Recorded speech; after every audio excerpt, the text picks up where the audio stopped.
तुमसे लाइब्रेरी में बैठ के कैसे पढ़ा जाता है? मुझे तो लगता है यार पढ़ाई का मतलब एकांत होता है। लोगों के चेहरे देख देख के मेरे से तो आज पढ़ा जाए, निकल पढ़ा जाए। और उसमें भी आपके सामने कोई बैठा है, फिर वो कुछ ना कुछ कर रहा है। क्या होगी लाइब्रेरी? काय खुद दिख रहा है, खड़ा होता है, दूसरे बार आवाज लगता,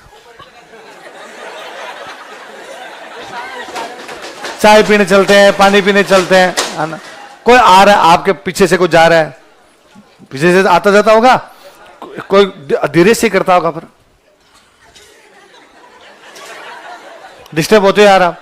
तो पढ़ाई का तो मतलब ही था कोई नहीं। मैं तो, मेरे रूममेट थे तो मेरे से इसलिए परेशान रहते थे, हम 2 लोग पढ़ते कि मैं पढ़ते थे पंखा नहीं चलाता, आवाज नहीं आनी चाहिए। तो मेरे पता नहीं क्या यूं था, तो वो कहते पंखा तो चला, मगर आवाज करता है। और गर्मी में भी मैं खिड़कियां खोल लेता सारी रूम की, हमेशा रूम ऐसा लिए ऐसी खिड़कियां विड़कियां खोल लूं सब उसकी। या ज्यादा गर्मी लग रही है तो मैं सो जाऊंगा पंखा चला के, पढ़ते टाइम नहीं, सुबह पढ़ लूं शाम को पढ़ लूं। तो मुझे यूं लगता था यार मैं इसे डिस्टर्ब होता हूं।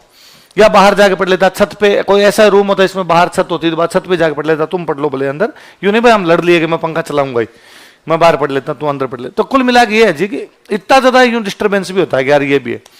और कोई रूम पे आ जाता और हो जाता तो नहीं पढ़ाई होती फिर, कि पढ़ाई का मतलब केवल पढ़ना, फिर आसपास भी नहीं। और एक तो तुम उस जगह को लाइब्रेरी बोलते हो जिसमें एक भी किताब नहीं है, वो है वाचनालय, तुम उनको बोलते हो पुस्तकालय। ये तो उसका नाम ही उल्टा सुल्टा कर रखा है तुमने। मुझे लगता है तुम वहां 2 ही चीजों के लिए जाते हो, वहां एसी और वाईफाई है। 5-7 दोस्त इकट्ठे हो जाते हो, हर 1.5 घंटे में करते हो एक बार चाय हो जाए, आधे घंटे बैठे चाय वाली थड़ी पेन, वापस आ गए वहां से, फिर वापस पौने घंटे जाके बैठे। इस प्रकार की तैयां की वहां जाके वैकेंसी कब तक आ जाएगी, है ना, ज्यादातर ये रहता है।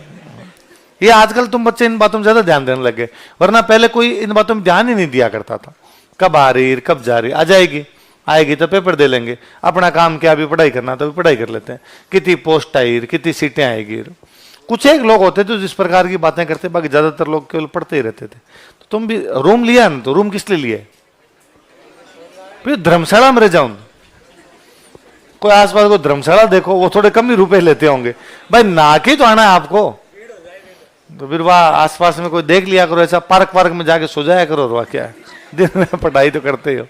रूम हो अपना, व्यवस्थित रूम हो, अपने उसकी सफाई कर ले, अपने खुद उसकी, अपनी किताब विताब सही जचाई भी हो, कौन सी किताब कब पढ़नी, उसमें मैप वगैरह लगे हो, कौन सा मैप देखना कौन सा नहीं देखना, अपना एक टाइम टेबल हो, इतने बजे उठूंगा। चाय पीने के लिए भी थड़ी पे क्यों जाना? ज्यादातर तो भाई मैंने तो कभी पी नहीं स्टूडेंट लाइफ में, चाय छोड़ दी थी कि नहीं पीनी। और जैसे पीते भी कि मान लो कभी ऐसा भी नहीं था कि सौगंध खा ली कि हाथ ही नहीं लगाएंगे इसके, पी भी लिया करते, तो फ्लेट लेके रहते, बना लेते कि बना लेते हैं। जैसे कोई गेस्ट आ गया, कोई दोस्त आ गया, तब उसको तो पिलानी पड़ेगी, फिर उसके साथ हम भी पी लिया करते, तो बना लेते, बना के पी लिया करते। तो मुझे हमेशा लगता है कि यार 10 मिनट जाना, 10 मिनट आना, 20 मिनट वहां बैठना, फिर लोगों से इधर उधर फालतू की पंचायती करनी, इससे अच्छा है 10 मिनट में बना ही लेंगे। दूध वगैरह एक बार सुबह शाम ला के रख लिया करते, नहीं होता तो आसपास ही कहीं दुकान होती, वहां जाके फटाफट ले आते, बना ली बात, खुद की 2-3 जनों की पीर वाह। और पर आपको रस आता है बातों में ना, यहाँ जाके खूब सारे लोगों के चेहरे देखने, लोग 2-2 घंटे तक चाय की थड़ी पे बैठे रहते हैं। मेरे तो यार झेला कैसे जाता है, तो दूसरे आदमी को यूं हताई करते करते, आदमी यार थक जाए इतनी देर के अंदर, तो क्या बातें की ऐसी, पर तुम करते हो। तो लाइब्रेरी कितने लोग जाते हो?